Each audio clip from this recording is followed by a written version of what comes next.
Hi, this is Jennie from Blossom in Midlife, the Facebook group for amazing midlife women living their best lives. And as you know, I'm wanting to get to know our members better and find out what they do and all about their businesses. And today I'm joined by Mary Lunnen. I've had trouble thinking about how to say her name, so I got it right that time. So Mary's joining me today. Now, Mary has her own coaching group, Dare to Blossom Life Coaching. She's also an author. She's going to tell us all about her special cards. Can't remember what you call your cards, Mary, but you can tell me more about it in a minute. And we're going to have a natter about what she's been up to. So thank you ever so much for joining me today. It's really lovely to have you here. Thank you, Jennie. Thank you. So let's start, first of all. We've obviously got something in common. We've got blossom in common. I love the word blossom, and I'm dying to know why you chose the word blossom, and I'll tell you why I chose the word blossom. So your coaching practice is called Dare to Blossom. Is that right? Yeah. It is, yes. Fantastic. So what do you offer in terms of your coaching with your clients? Well, what I offer is a whole range of things. It's developed a lot since I started the business in 2003. I offer one-to-one coaching and coaching groups, coaching circles, as I call them, which run throughout the year, and people can drop in and out as they wish. But most people stay for a year once they come along for the first time. And that's just a gentle group that meets once a week on Zoom. We share a private Facebook group, and there's a lot of huge gifts that come from that for all of us, for me as well. And I also run workshops here in Cornwall, where I live in the southwest of the UK. Every other month, I'm following the same sort of themes as I do on the online groups. So lots of contact with people and helping them blossom within their own lives in whatever way is right for them. Fantastic. And what made you choose the word blossom? I'm dying to know. I never have asked you. Well, it comes from the Anais Nin quote, which is something along the lines of, "And then the day came when the risk it took to remain tight in the bud was more painful than the risk it took to blossom." Fantastic. Mine comes from, actually The Sound of Music from Edelweiss.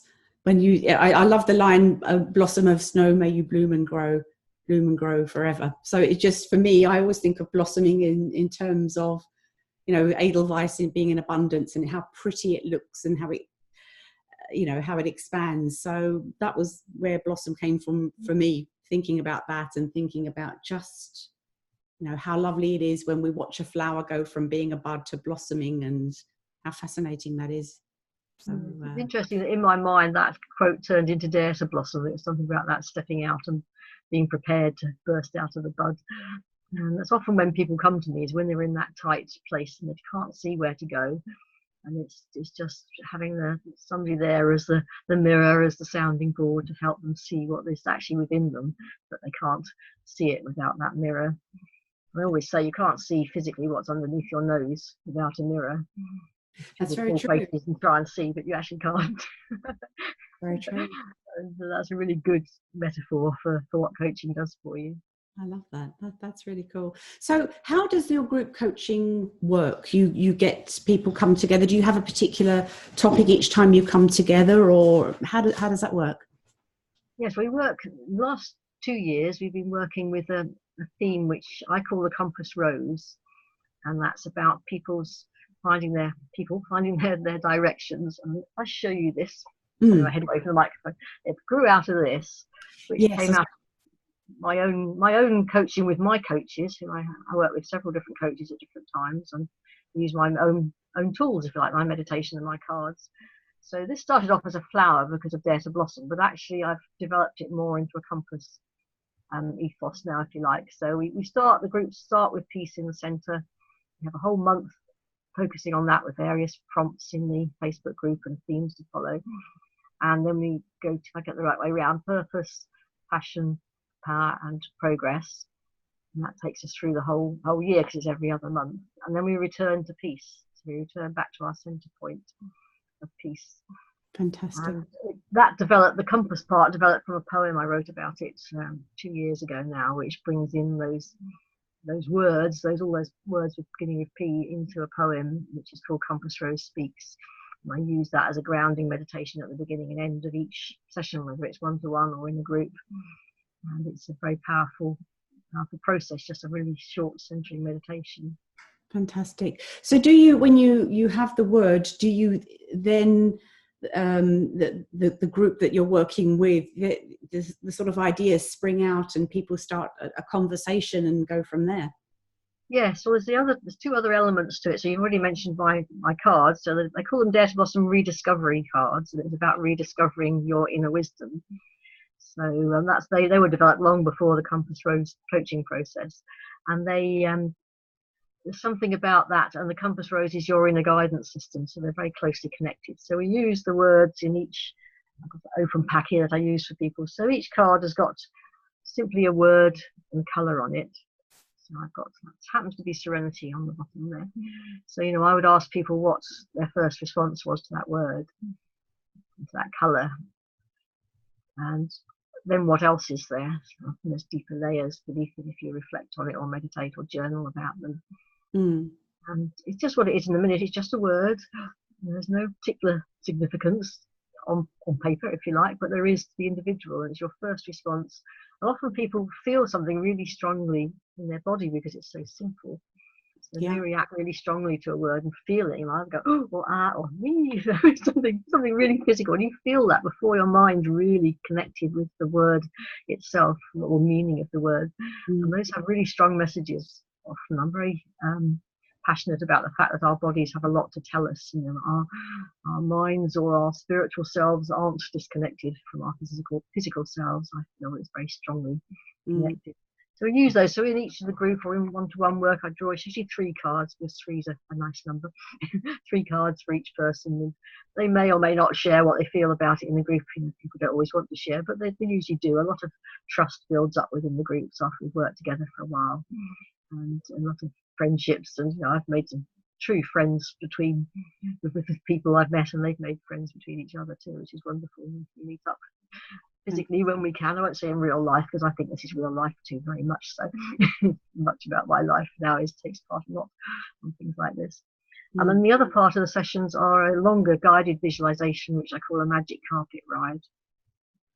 And that makes people smile, as you just did. It was lovely. I just had lovely thoughts there developing. So So that began when I 5 years ago now. I think that's how time's flown. In 2015, I was made redundant for the 3rd time from various jobs. I've been working as a coach within business support and business startup support programs for 12 years by then, in 2 different jobs in different organisations. And when I was made redundant the 3rd time, I just thought, I'm just going to focus on my own business, which had been running for 12 years by then, and hadn't really had the attention she deserved. I call my business a she. I talk to my business all the time and have conversations and ask what she wants next. And so I focused on that. And I wanted something really light, because being made redundant, closing an organisation, all this stuff had happened. It's very heavy, really heavy weight stuff. So I thought I'm going to have a magic carpet ride. It happened to be June, so it's a midsummer magic carpet ride. And I haven't been able to let go of that ever since, in 5 years, because people just love it. And it's all evolved from that. And it's like many other guided visualizations. I take people on a journey. We go down a lane, we go into a walled garden. People see what they see there, and then they find a beautiful spreading tree and a grassy lawn, and then they find their magic carpet somewhere there. Or maybe they don't. Sometimes they don't find the magic carpet. Sometimes that's the message. And then we go off on the magic carpet ride, and I leave people for a while silently to see what they experience. And sometimes they receive really powerful messages. Sometimes it's really practical stuff for their business or their career or their life in general. Sometimes they meet people. Maybe it's people that they've lost, but they meet them again. Maybe they meet somebody new. Maybe they receive messages, I say. Maybe they just have a rest, don't see anything at all. Some people say, well, I'm doing it wrong, I can't see anything. Well, that's fine. You probably felt something, you've heard something, you've just been in a different space in your mind and your body than you are in your regular life. And I usually make them very short, because you're on a recorded call like this. But actually, it's extraordinary the things that happen for people. And time just expands magically when they're on these journeys. And they'll come back and they'll say, this happened and this happened and that happened. And all these things occurred whilst they're on this 5 or 10 minute meditation. Yeah. So it proved to be such a powerful process. It's really amazing. And sometimes things come up afterwards. So at the time you may not think something, but afterwards you think, wow, that was just, so there's probably lots of nuggets that people have afterwards too, as much as at the time. And I love the fact that it's not, especially also with the cards as well, that there is no expectation and there is no right or wrong answer. Our answers, or what comes up for us, is what comes up for us. And I love that. So I like to follow the cards. So today's card, for example, was abundance. So I looked at today, and abundance immediately, because I know that you say when you post in the group, don't look at what other people say, just say what you see or say what comes up for you.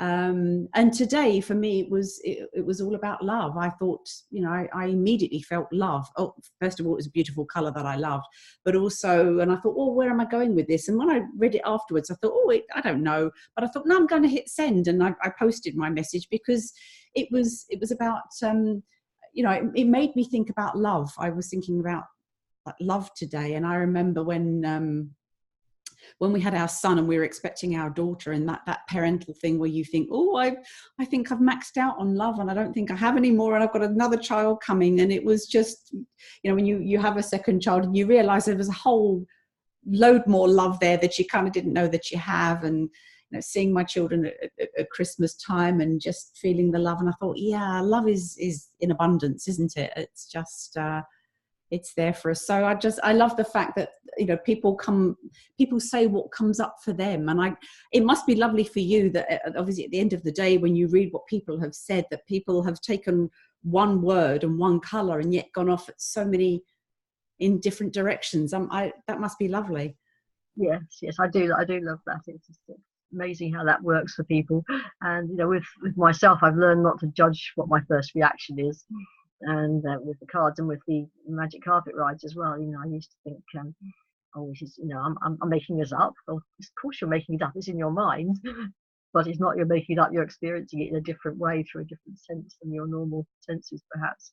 And there's lots of things that come up for me, which I now realise are like archetypes. So if you get, I don't know, a dragon or a white horse, or the magic carpet itself is a metaphor, an archetype that's gone back through history in all sorts of legends and myths from different places around the world. They've often arisen spontaneously, not actually being connected. We do connect them these days, but it's just not judging that. It's all part of the fun, if you like. It's part of the mythology of it, how it works for people, even if you may not understand it all. And I imagine in a group setting, there's a sense of relief knowing that there isn't a wrong answer, and listening and sharing other people's answers. Again, the same word, the same color, but what comes up for one person is something different from another. And to share that and to hear, oh yeah, I hadn't even thought of that. I love that. That's the magic, isn't it? It is. It's interesting because I did the cards, and for years people were saying, well, how are you going to do a guidebook or anything with them to tell us what to do? And I said, well, I don't want that, because it's for you to say for yourself what it means for you. And I've got I had the original angel cards, I've got loads of oracle cards, all the beautiful artwork. And my first response to myself when I had the idea of the cards was, we don't need another deck of cards, and so many. And then the response I had was, yes, you do. You've got to make them. You've been given this idea. A bit like, I think it's Elizabeth Gilbert that says it. If you're given an idea, you've got to catch it quick. Otherwise, it will pass on. Somebody else may take it and do something different with it. But your idea is your gift to bring, and only you can bring that to the world. So I did that. So eventually, I did do a guidebook. I call it a companion guide, which is simply the words. Let me show you. So it's called a companion guide to the cards. Cool. So what I did, I've got a definition of the word, because I love dictionaries, I love definitions. So let's have a look at serenity, shall we? That's the one that you were looking at just there. Here we are. So I've just described the colour because the inside of the book is black and white. So definition is the state of being calm, peaceful and untroubled. And the origin, if there's an origin that's interesting, I put that in as well. The origin is from the late Middle English, which then comes from the Old French serenite, from the Latin serenitas, from serenus, clear or fair. That's interesting. And I've got the prompts that I use in the group every day, those same questions. And then over the page, I'm hoping people will read that first and think about it themselves. And over the page, I've got some quotes from people in the group who've given me permission when I did that a couple of years ago to quote. So it's a whole range of things, as you see if you're in the Yes, Blossom into Joy group. It's a whole range of things, and there's no right to wrong. Sometimes people just say, I like the colour, or I don't understand that word today, or whatever it is. And sometimes they write a longer piece, as you did today, which was talking about love, even though the word was abundance, which it's fascinating how people's responses are also varied, as you said. Exactly, and that word could come up next week, and I might be thinking, I don't know, particular project came in and I earned some good money from it. So abundance there may be, hey, that might be a financial abundance. So the fact is that the word you can use it in so many different ways. It just depends on where you are. That's the good thing about it. It's ever evolving, really, isn't it? It is. And when you were talking about love and your children just then, I was thinking of boundless love, which is sort of a derivation of abundance. I don't know if it is, but it is in my mind. Sometimes the word connections don't have to be dictionary connections. They're often actually that's just a connection in our mind. Boundless love and abundance seem to be very directly connected. Exactly. And also coming back to the magic carpet ride, that can be, you can think of Arabian Nights and Aladdin and, a Persian carpet, or, it could just be, it can be completely different. So it can all be on the same carpet, but just in a different way. I love that. Yeah. I've had some amazing ones. Sometimes people have things like one person I was doing it one-to-one with her on her coaching program, and she had something, it's like a Hessian sack, like a sack race. And she jumped around in it, and it jumped around with her and took her up on her ride. And some people are just shot up into trees, or sometimes people have a carpet and it actually drapes over a dragon or a horse or something, and they go for a ride together. All sorts of different things arise for people. That's a nice thing, isn't it? People's imaginations can just go with it. So lots of lovely things can pop up. That's fantastic. So how do people become part of your group coaching program, or how do they talk to you about one-on-one coaching that's available to them? Well, if they want to make a direct contact, it's either through my website, which is blossom.co.uk. All the details in the thread. Or just email in Mary at, or on Facebook. I've got the personal page and the business page, and I've also got the group Dare to Blossom into Joy. So if you look under groups for that, you can come along and join us and see a card every day. So there's different ways that people can join you. We'll put everything in the thread as well, so that people can reach out to you. Now, I wanted to ask you, first of all, you're just back from New Zealand. So I want to just quickly ask you about your trip to New Zealand. What took you over there? A family, but something else as well, a conference maybe? Yes. My sister emigrated in 1972 to New Zealand with her 3 then very small daughters. And has been there ever since, and her 3 daughters are now all married and have 7 grandchildren. She has 7 grandchildren between them, and I haven't been to visit since 2006, and my husband wasn't able to travel this time. We've been debating for several years how we're going to manage to make a visit work, and I've seen some of the family since in between, but not all of them together. So I was connected with a amazing inspirational woman called Gertrude Matchey, who's set up a movement called the Her Story Conference, Her Story Circles, around the world. And her ambition is to have thousands of women connecting in thousands of conferences and hundreds of speakers all around the world, and get people telling their stories. It's about having our story heard for all of us, because we all have a story. And she's including men as well in this. And the rationale for that is that they need to hear women's stories too, and we need to hear theirs. And that there's something about just shared humanity which is important. And she has about 25%, I think. So the one I went to in Wellington, there's several men there speaking. So it's just a way to not feel separated, not feel that we're divided from them just because they're a different part of our community, perhaps. And as she said, if we just stick to having women's conferences, then we're all just talking to ourselves. And that sounds rather harsh, but there's a lot of value in that. There's a lot of value in groups that allow women to get the confidence to stand up and be heard. And also, we need to get the rest of the world hearing. So when I had a chat with Gertrude, you've got family in New Zealand, you can come to Wellington, why not? And why not? So that was the sort of push for it, and then it all just came together. And once I'd organised a visit to my sister and her family in Christchurch, or just outside Christchurch in the South Island, I booked the conference and arranged to be a speaker, and it flowed from there. So that was an excellent way of combining the two things. It was fascinating. Do people come from many different countries, or primarily New Zealand? There was a lot of Australians there. I think there were a few Americans. I'm not sure. There were some women from Poland that came, and she's recently remarried, and her husband is Polish, so she has a lot of connections there. So it's fantastic. And some of these people she'd met when she was there for her wedding during the summer last year now, and it's just wonderful how these connections arise around the world, and these interweaving of how we can all spread the word really, and be ourselves and live differently. Different way in the world. It's what we all want, isn't it? We want the world to change, and we have to start from where we are, I believe. It's lovely to connect. I mean, the technology is wonderful. I love technology because, you and I are in completely different countries, completely different time zones, and we're connecting in real time. And I love that. But there is something to be said, isn't there, for actually meeting people in person from different countries and enjoying the magic of the contact, the personal contact. Yes, I mean, there's a wonderful thing that happened while I was in New Zealand. One of the people who'd been in my regular group coaching is from Australia, and she just happened to be on holiday in New Zealand at the same time as I was there, so we were able to meet up.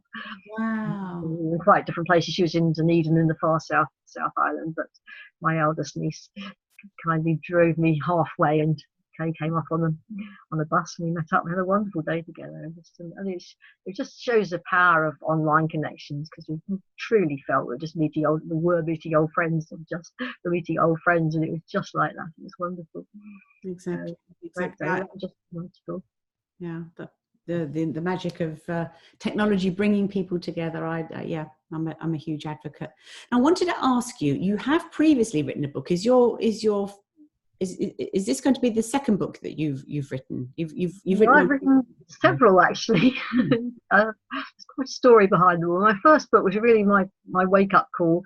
Was in 1994. I was diagnosed with cervical cancer, and that's what I felt. That was how it felt. But I was treated only, in inverted commas, really, by surgery, which I was very fortunate. I didn't need to have any other treatment. But actually, the surgery itself left me with chronic pain, which I still suffer from occasionally now, even though that's 26 years later now.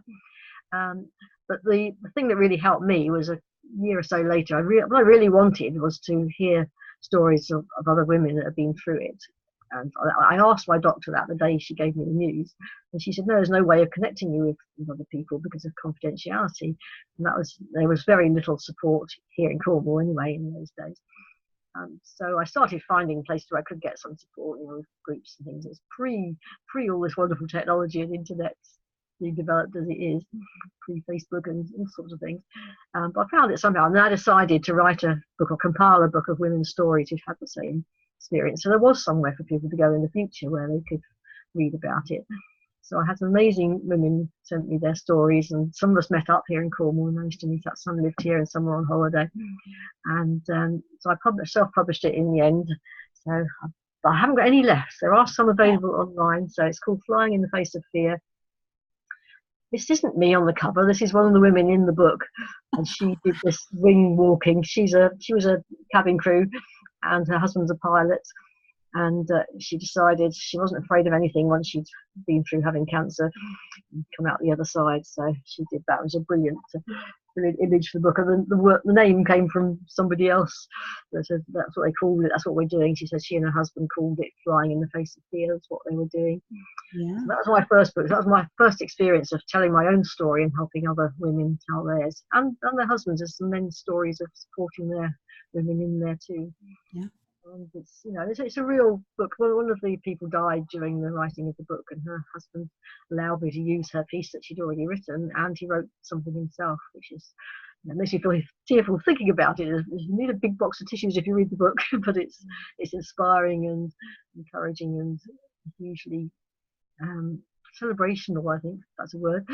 Celebrating women's strength and their stories, and it doesn't end if we do leave our bodies. We're still, I believe, our spirit still has a life and goes on. There certainly does in something like a book. It's something that's helping other people and connecting us still. So that was the very first thing. Yeah.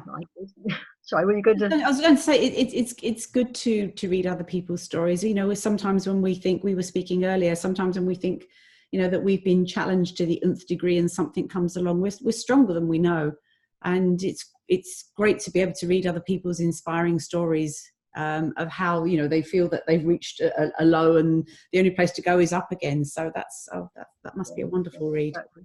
And actually, in hindsight, I've not forgotten, but I hadn't thought about it for a while. That led me into my first sort of speaking roles, because I met at a networking event. I met a woman who ran courses for, she was an ex-nurse. She ran courses for practice nurses who were cervical smear takers, basically, who were running the screening program.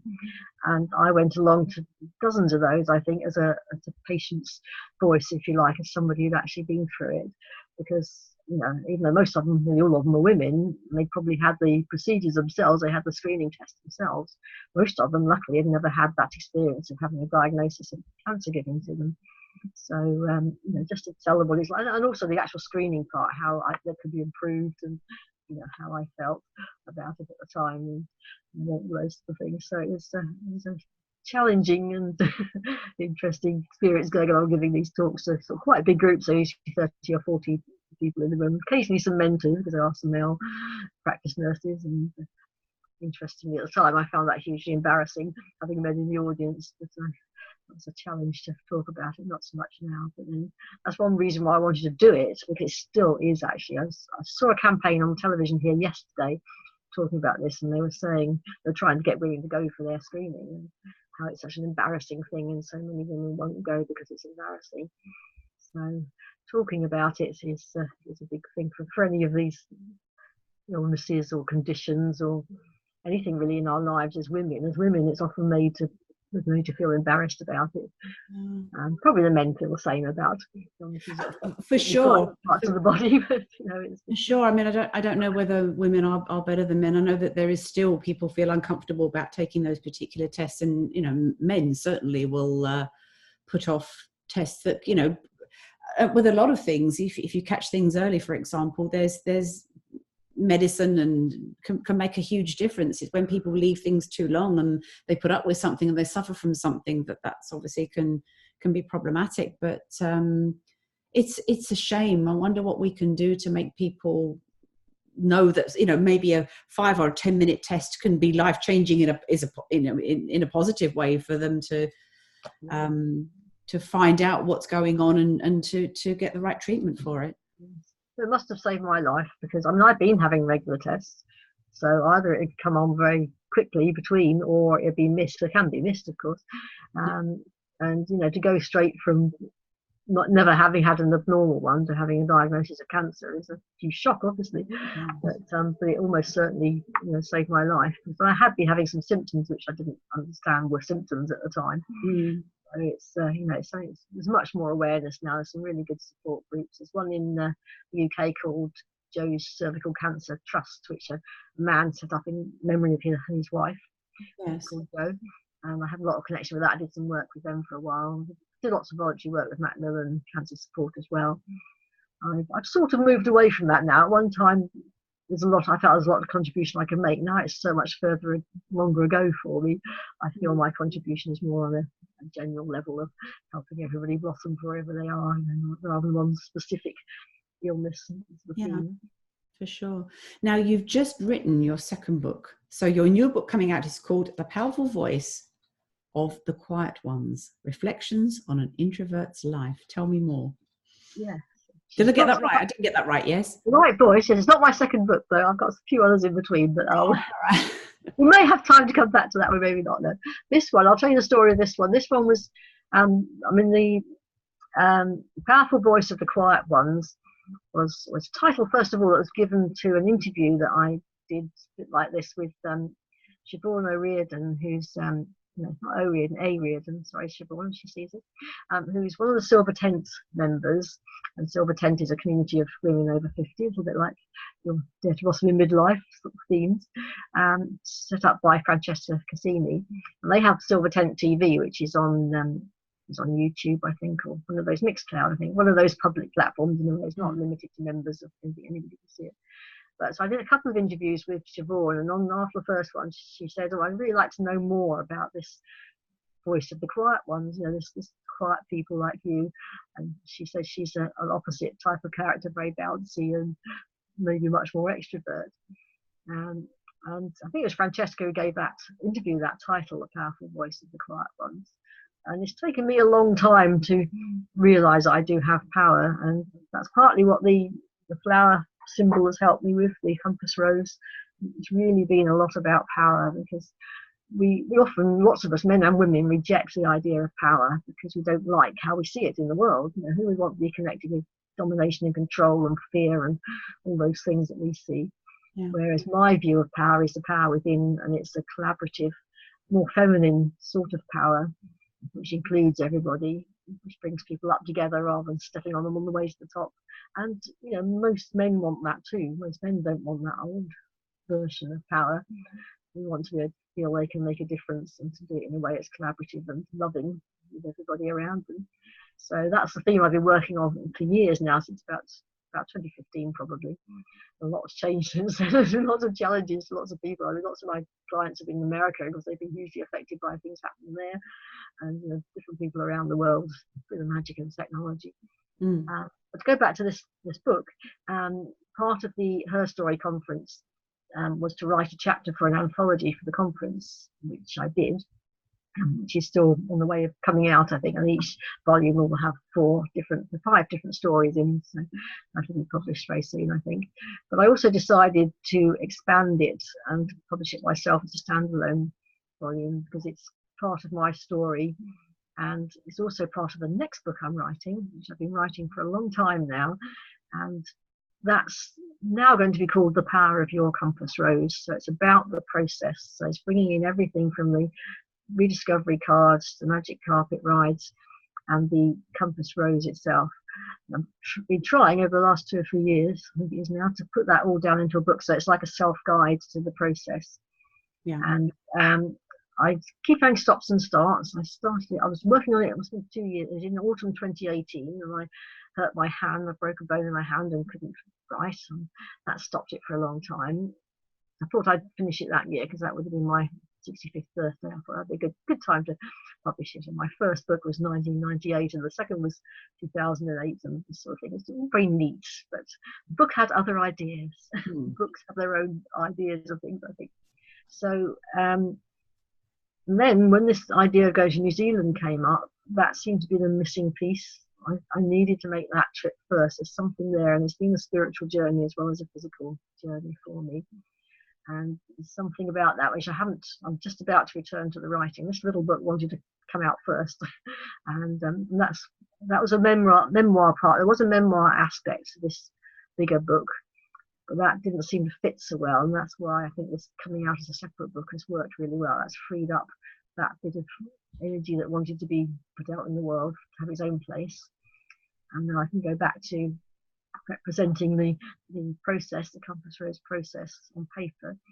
And that's a real challenge because I see it in a very 3D way. I'm very visual, so I see all these things, and I wanted to represent the inside of the garden that people go into and how there's different parts to it. So the book's going to explain it in a different way. So there's a giant compass rose in the centre, and you can go and choose to sit in each place on a beautiful seat or lie on a lovely bed or whatever it is and experience something in that place. And there's all sorts of elements to it. There's a storytelling circle going on where you can go and listen to other people's stories and their magic carpet rides as well. So that's a section of the book you can dip into and read other people's rides. People have been kind enough to share those for me. There's lots of elements to it. And then New Zealand is a little piece that's got to come in now and be finished very soon, I hope, after taking so long for it to germinate. See, the strange thing for me is that you're so animated when you're speaking, and obviously we could talk for hours. There's so much I would love to ask you. So I think, there may be people that would look at this and go, well, how can she be an introvert? She's been to New Zealand, she's written books, and so there's a bit of there's my favorite word coming out. There's a bit of discombobulation with this animated lady I see with so much to talk about, and yet we always think of introverted people as the very quiet and people that sort of want to keep themselves to themselves. So how does an introvert navigate, or how do you navigate your way in the world as an introvert? That's probably a better question. Yes, thank you. Thank you for the question. I told this in the talk I did actually, and it's partly in the book as well. Not in the book, of course. Basically, I think we're all on a scale. So from introversion to extroversion. The thing that really helped me quite a few years ago now, when I was still in work and struggling with open plan offices and all those things which are really hard for somebody who needs quiet time to live with, to work with. I read a book called Quiet by Susan Cain. I don't know if you're familiar with that. Subtitle something like, what is it? I think it's The Power of Introverts in the World That Won't Stop Talking. Something like that. That's not quite the right subtitle, but that really helped me to see that probably at least half the population are introverts. I think the figure's slightly more than half of some research. And actually, the way the world of work and business is set up at the moment, they're losing our voices because we just don't get heard most of the time within the working environment because of all these way things are set up. We have to shout loudest to be heard in meetings and these sort of things, or talk over people and just be more confident in a lot of ways. I know that I was very quiet as a child. My older sister, who's 8 years older, she always said she saw me that way, and I wasn't very confident. I didn't do very much. I love books, so I had a very busy life reading my books. So I didn't feel that way particularly myself. And so she was much older, and I saw her as an extrovert and glamorous and successful. In fact, she told me when she saw my little piece about the talk that she actually feels she's an introvert too, which is interesting. It's me making that judgment about my big sister all these years. But the piece that in Quiet that really helped me was that one way of deciding what works for you is that introverted people generally have that tendency recharge our batteries by going somewhere quiet by ourselves. So it might be sitting down with a book, it might be going out for a walk in nature, or it might be just with one or two other people, having a quiet coffee somewhere. Whereas the people who are real extroverts recharge their batteries by going out and having lively time with parties and team sports and really bounce off the energy of other people and really love to recharge that way. And that's where I can answer your question really, because I love talking to people. I quite like big groups at times. Something like the conference, I really had to have my accommodation close by so I could actually nip off in between the times of the day and just have 5 minutes, just 5 minutes quiet, or go outside in the gardens and that sort of thing. But I just needed to get away for a little while, otherwise it's just so overpowering for me. And I did feel it was that particular conference, as many are, but that particular one, because the women were sharing stories, some of it was really hard to hear and witness for them, because their stories were things sometimes they'd never told before in public, these sort of things. So we were all there. We all knew that we were there to do that and come to do that. It was also something that I had to have some self-care built in, so I could go away and be quiet and have that quiet time. So that's how I see it. So, and that's where I've gained my powerful voice that you're hearing now, and seeing me being confident and talking to people, is because I know I have something to offer. And if I don't dare to speak up or dare to blossom, to use my name, then that'll be lost, and I will go to my grave with my song unsung, as the saying goes. And I don't want others to do that either. I want to help other people, and women in particular, do that. Of course, yeah. It's also about recognizing what you need, isn't it? That as an introvert is not a bad thing. It's just what you are. It's about recognizing what you need in terms of self-care in order to go about your day. And I think it's important that whether we're an extrovert or an introvert, that we all think about what it is that we need in terms of self-care for us to function effectively, for sure. Absolutely. People say, I'm an introverted extrovert, or I'm extroverted introvert. This sort of thing, have all sorts of grades on scales, but I don't really like definitions. But actually, it's quite useful to see it as a scale. We can really be different things in different times. We all have such a range of ways of being, ways we like doing things. It'd be very dull otherwise, wouldn't it, if we all just did the same thing all the time? For sure. I like to think that I think I'm an introvert. I would say I'm more of an introvert, but I think I came across a term about a year ago that I quite liked. It was called situational extrovert, which I quite like, which means you can be in the moment and then go back and decompress and do all the things that you need to do. So it's almost like somebody puts you've got a little slot in your back and somebody puts a penny in, and then you do your thing, and then you kind of go back into the box and decompress and do what you need to do. So I'm hanging on to that one for a bit. Yes, that's a good way of looking at it.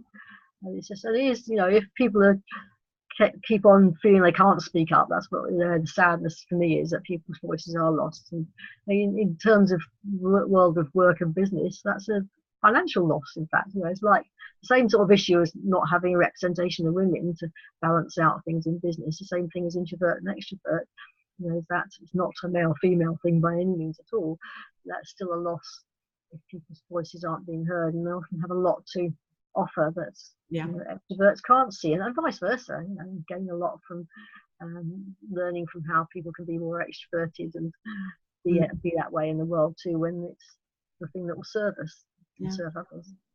And speaking of, just touching on it, about things that we as people need, we talked about as an introvert, whether that's having a cup of coffee or reading a book or walking. Now, of course, walking for you live in paradise, you live in Cornwall, and you often on your Facebook page you post pictures of how the day is. Today it's windy or whatever. How important is that walking for you?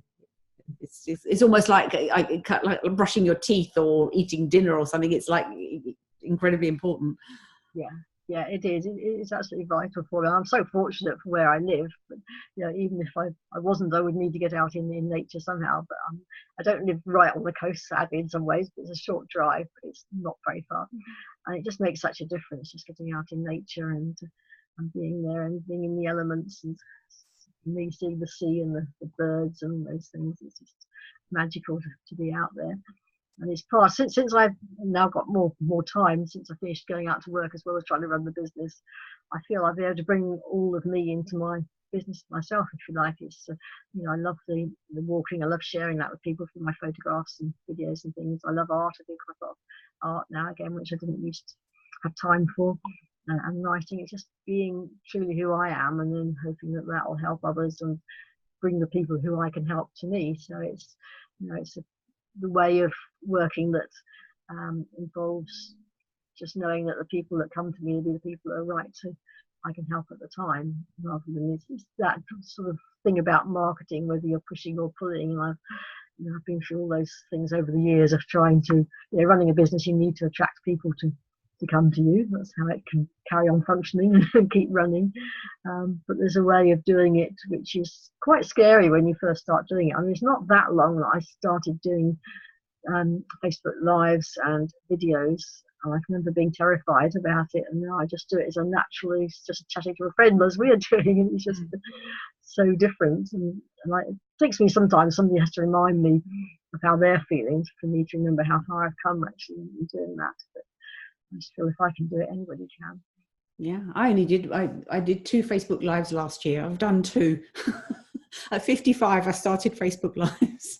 So, yes, it is. It can be a little bit daunting, can't it? And obviously, people are encouraged more now in order to connect with the people that they're wanting to work with, or their community, in order to, to make better connections to do Facebook Lives. But it can be a bit daunting, for sure. Oh yes, it is. I mean, my walks are mostly of the scenery, so I get around that. So I just show people the scenery rather than showing them me, so that's fine. So do you have really good nuggets of little gems come up as you're walking? Yes, they often do. I mean, the Compass Rose poem did, and I learned it. It's a story behind that. I went to a workshop 3 years ago, it must be now, by somebody called Stuart Pearce. Mm-hmm. Who wrote a book called The Alchemy of Voice, and if you've come across him, he's a very well-known voice coach who works with famous people and actors and all sorts of people. And he was running this workshop in London, and my friend lived there at the time, and she wanted to go, so she just came up and stayed, and we went together. And one of his instructions was to learn a piece of poetry or prose to use in the workshop. You had to go to recite it. And I didn't want to learn somebody else's words. I thought, I'm not going to be able to do that. So I decided to write this poem, and this just came up. And this is, it's obviously why I was going to this workshop, was to get this piece of work out into the world, because that's become what I do now. So I wrote this poem about the process with the words beginning with P, and weaved it into Compass Rose Speaks, which I could say for you in a moment if you'd like me to. Yes, please. Yes, very short. Yeah, and I was, I was learning it. I was out there declaiming it to the seagulls out on the cliffs, making sure nobody was hearing it at the time. And so there are lots of nuggets. It's a walking meditation, isn't it? I think it's just lots of people are aware of that. And I don't count steps or do it for a particular reason. So I know I feel great when I do. I mean, yesterday I went out. It was a horrible grey day. It was actually drizzling a bit on the car window as I was driving along. I had to put the wipers on. I thought, shall I go? Yeah, I need to go. And it was glorious when I went out. It was so windy and freezing cold, a little bit damp. It's absolutely wonderful. And it's just so reviving, I think the word is. It just gives you that wonderful sense of being alive, whatever the conditions. So it's being alive in the wet of the wind as much as it's lovely and sunny and warm. I do agree, because I used to see, I think I've mentioned this before, I used to see walking the dog during the day as a chore. I've got to break off from what I'm doing and I've got to go out there and I've got to walk the dog.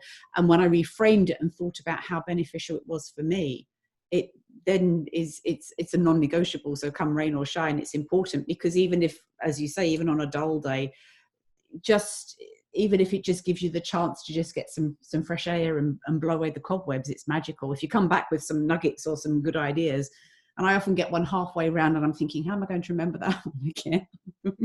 Try and voice record it in my phone or something. But yes, I just it's a non-negotiable for me, going out every day and just having that time in nature, and just, yeah, it's magical. Yeah, if I'm working at home, I try and get up regularly, and as you should, from your computer, and walk around the garden. I've got a lovely garden here too, so even in winter it's beautiful. The sun's coming out now. I might have to zap out shortly. Yeah, I can. Yeah, me too. On my head there. So just to finish up, 2020. Any thoughts on 2020 in the year ahead? Any plans? Traveling? Well, I mean, firstly, I've had a wonderful creative flow since the beginning of 2020. I just finished this last book. I was grappling with the formatting because I'm self-publishing it. And I was grappling with that. I was determined to finish it before the year turned. So I just did that. And I'm just waiting for a proof copy to arrive to make sure I didn't make too many mistakes in my determination to get it done before I can put it out there.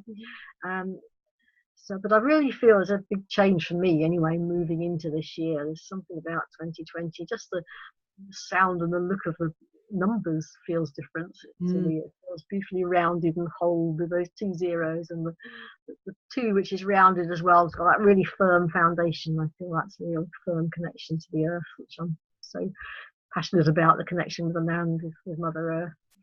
So that already feels different. I've got some plans. I mean, the big thing at the moment, once I've cleared out all the different things I'm doing, is to finish this bigger book, which is the Power of Your Compass Rose, which really is ready to get out there now. It's been stalling me for all this time, but I need to amalgamate my New Zealand experience into it and draw that in, and I'm sure it'll be finished pretty quickly too. And I've got a program of workshops and the online groups that run through the year, which is a beautiful flow behind what I do. We follow the same process with the words every year, but they're so different every time. That's the structure, and what people bring to it, whether they're individuals or as a group, is the magic that happens. I just think the magic happens in the gaps in between what you've planned, and you need to leave that space the magic to happen. So at the beginning of 2019, I had no idea I'd be going to New Zealand. I had no idea all these things would happen. So I like to leave space for that. So I haven't any particular plans at this stage. I'm just going to see what arises and what feels perfect to do for me. Watch this space. What Mary did next. Yeah. We'll catch up. Thank you ever so much. I'll put all the links for everything with this interview in the group. So anything that you want to add, so that where people, because people can actually buy your cards, they can buy the guide and they can buy the cards to use for themselves as well as part of the group with you. So we'll put all the details there for everyone. Yeah, I'll just end with the meditation poem Compass Rose Speaks. Yes, please. Yes, we'll finish with that. Thank you. Compass Rose is your inner wisdom, your inner guidance system speaking to you. So this is your heart speaking to you, if you like. So if people are watching, you might like to shut your eyes, because I usually do. My eyes. You shut your eyes, yeah. Okay. So Compass Rose speaks. I am your compass rose. My center point is peace, grounding, balancing. Look up, look north to your guiding star, your purpose. From the east comes the rising sun, passion, potential. South is a source of nature's powers, the flowing rivers, the rising tides, the ever-changing ocean, the wind that shapes the land, the power that is arising in you. West is the land of the setting sun, progressing forward into the night, anticipating the promise of a new day. Turn your attention to your center point, peace, grounded, balanced. I am your compass rose.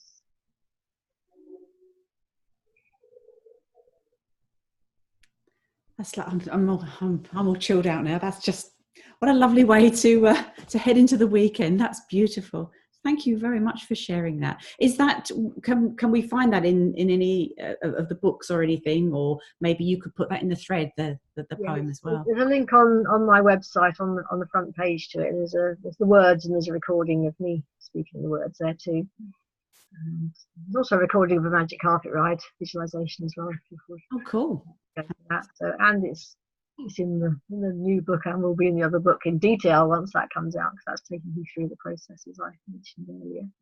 Fantastic. It's been a joy talking with you, Jenny. Thank you very much. I could talk to you for hours. There's so much I want to ask you, but thank you so much. And obviously I'll put links in so that members can reach out to you. And just remains for me to wish you a very happy 2020. You too, and to everybody who's watching. Thank you. Thank you for your time. Thank you.